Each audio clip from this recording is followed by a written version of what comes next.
எங்கள் வீட்டில் இன்று ஆப்பம்.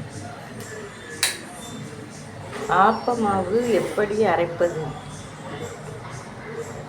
ஒரு கிளாஸ் எடுத்துக்கிட்டோம்னா இந்த கிளாஸுக்கு 3/4 அளவு பச்சரிசி, மாவு பச்சரிசி, 1/4 அளவு புழுங்கல் அரிசி,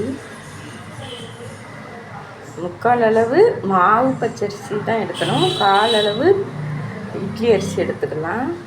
அதுக்கப்புறம் ஒரு கை அளவு கொஞ்சம் இந்த அளவுக்கு லைட்டாக எடுத்து ஒரு 3 ஸ்பூன் வச்சுக்கோங்க உளுந்து போட்டுக்கணும்.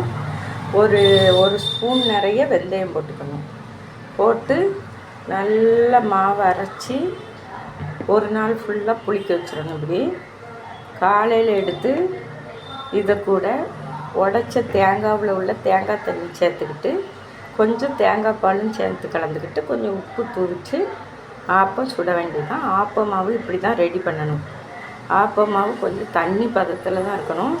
அப்போ தான் ஓடி வரும்போது அந்த சைடு கரைகளில் வந்து அப்படியே ஆப்ப மாவு ஒதுங்கி ஆப்பம் மாதிரி இருக்கும், இல்லைன்னா தோசை மாதிரி இருக்கும். இப்போ எப்படி செய்கிறதுன்னு பார்ப்போம்.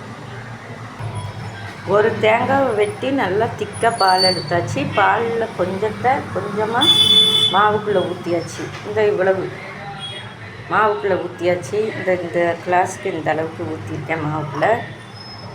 இப்போ இது கூட சீனி சேர்த்து ஆட் பண்ணிக்கணும். சுகர் இருக்கவங்களுக்கு ஒரு சுகர் ஃப்ரீயை போட்டு உள்ளே சுகர் ஃப்ரீயை போட்டு அதில் தேங்காய் பாலை ஊற்றி ஆட் பண்ணி கொடுத்துட வேண்டியதுதான். இப்போ ஆப்பம் எப்படி சுடுவோன்னு பார்ப்போம். ஆப்ப மாவை ஊற்றிக்கிட்டு இப்படி சுற்றி விடும்போது இப்படி நைஸாக இந்த சைடு கரையில் இருக்கணும், நடுவில் இப்படி இருக்கணும். இதுதான் கரெக்டான முறை. இப்போ மூடி வச்சுட்டு எடுத்து பார்ப்போம்.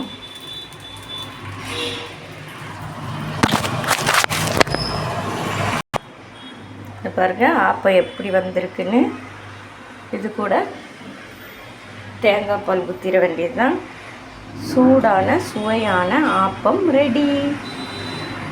உண்டி கொடுத்தோர் உயிர் கொடுத்தோரே, இது உங்கள் திசு கிச்சன். தேங்க்யூ.